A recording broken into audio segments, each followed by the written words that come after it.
Praise the lord. నేటి దిన వాగ్దానం. నరుని హృదయంలోని ఆలోచన లోతు నీళ్ళ వంటిది.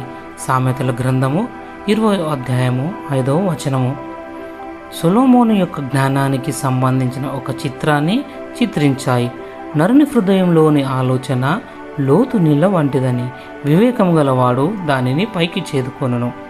అతడు ఇతరులను వారి జీవిత లక్ష్యాలను పరిశీలించడానికి ఆహ్వానించాడు. లేకుంటే ఇది ఒక ఉచ్చు అని సొలొమోను చెప్పాడు. వివేచింపక ప్రతిష్ఠితమని చెప్పుటయు, మొక్కుకున్న తర్వాత దానిని గూర్చి విచారించుటయు ఒకనికి ఉరియగును.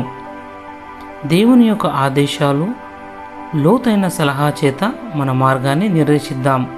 ప్రార్థన. దేవా, నమ్మదగిన వాడా, నిన్ను మహిమపరిచే ఉద్దేశంతో పనిచేయడానికి, కట్టుబడి ఉండడానికి నన్ను ప్రేరేపించుమని యేసయ్య నామంలో ప్రార్థిస్తున్నాం తండ్రి. ఆమెన్.